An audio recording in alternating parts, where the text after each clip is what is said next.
હત્યા થવી એની પાછળ મુખ્યત્વે 90% કારણ જવાબદાર હોય છે। એક તો પૈસાની લેતી દેતી અથવા તો બીજું કારણ હોય છે એક વ્યક્તિના અન્ય વ્યક્તિ સાથે આડા સંબંધ। ચાંદખેડા, અમદાવાદ શહેરના ચાંદખેડામાં પણ કંઈક આવી જ ઘટના સામે આવી। સીસીટીવી ફૂટેજના આધારે પોલીસે 1 મહિના પછી માનસિંગ ટાંક નામના યુવકને ધર દબોચી અને જેલના સળિયા પાછળ ધકેલી દીધો। અને આમાં પણ કારણ શું હતું જો અમારા ખાસ અહેવાલમાં।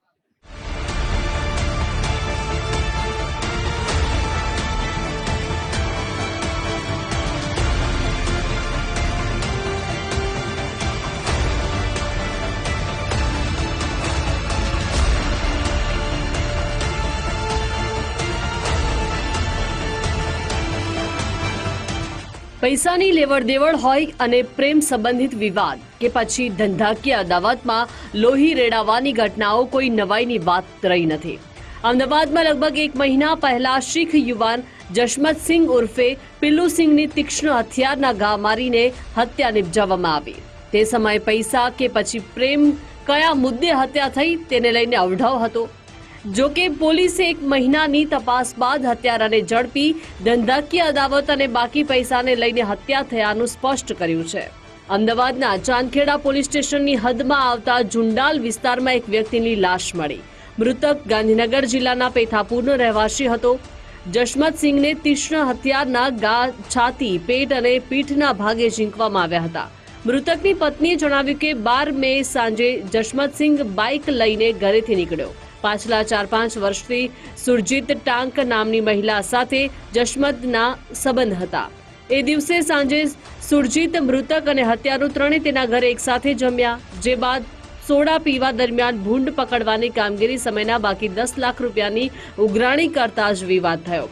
આ બાકી રૂપિયાને લઈને બંને વચ્ચે ઉગ્ર બોલાચાલી થવા લાગી, જેથી ઉશ્કેરેલા માનસિંગ ટાંકે છરીના ઘા જશમતસિંહને માર્યા। વધુ ઈજાથી બચવા મૃતક ઘરની બહાર દોડતા હત્યારાએ પીછો કરીને ઘરથી થોડે દૂર જ આંતરી લીધો અને ઉપરા છાપરી છરાના ઘા ઝીકતા જશમતસિંહ લોહી લુહાણ સ્થિતિમાં સ્થળ પર જ ઢળી પડ્યો।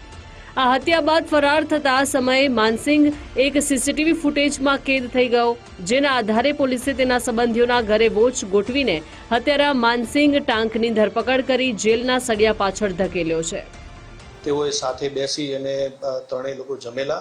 ત્યારબાદ સોડા પીવા પણ સાથે ગયેલા, ત્યાં પણ સામાન્ય બોલાચાલી થયેલી।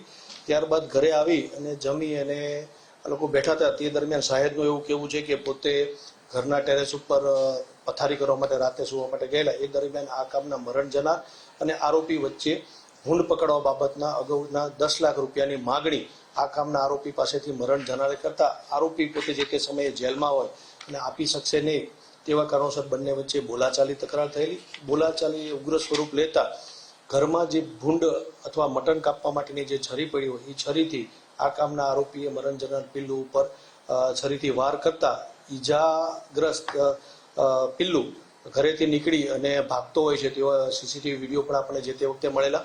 આ આરોપી તેની પાછળ પીછો કરી અને તેને બીજા શરીરે અને બગલના ભાગે, પીઠના ભાગે છરીના ઘા મારી અને એને ત્યાં મૃતપાય હાલતમાં છોડી અને જે તે સમયે છરી ફેંકી અને નાસી ગયેલી।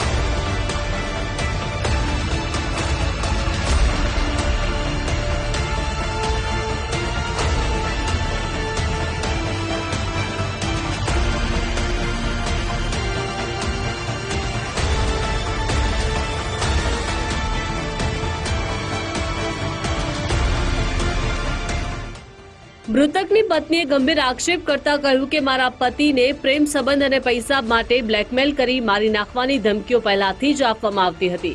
આ સમગ્ર વિવાદ ભૂંડ પકડવાની કામગીરી અને બાકી પૈસાને લઈને લાંબા સમયથી ચાલતો હતો। ચાંદખેડા પોલીસે જશમતસિંહના બાઇક સુરજીતના ઘર બહારથી પાર્ક કરેલી મળી આવતા શંકા મજબૂત બની હતી। જો કે હત્યા સમયે સુરજીત ધાબે પથારી કરવા ગઈ હતી અને આ હત્યાકાંડમાં માનસિંગ સિવાય અન્ય કોઈ સંડોવાયેલું ન હોવાનું આરોપીએ કબૂલ્યું છે।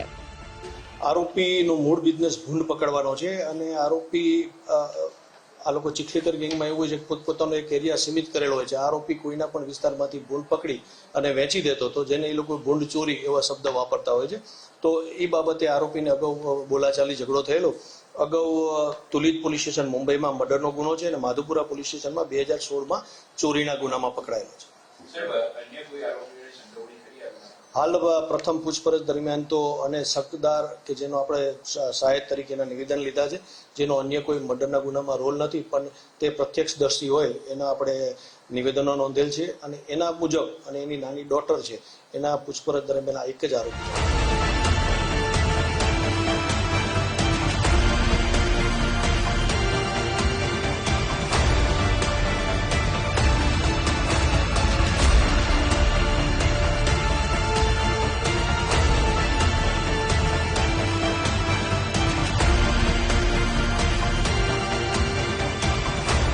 ચાંદખેડા વિસ્તારની વિશ્વકર્મા એન્જિનિયરિંગ કોલેજની પાસે ઝૂંપડપટ્ટીમાં રહીને ફુગ્ગા વેચી માસી અને નાની મળવા હત્યારો વારંવાર જતો હોવાની બાતમી મળી, જે બાદ પોલીસે વોચ ગોઠવીને આરોપી માનસિંગની ધરપકડ કરીને જેલના સળિયા પાછળ ધકેલ્યો.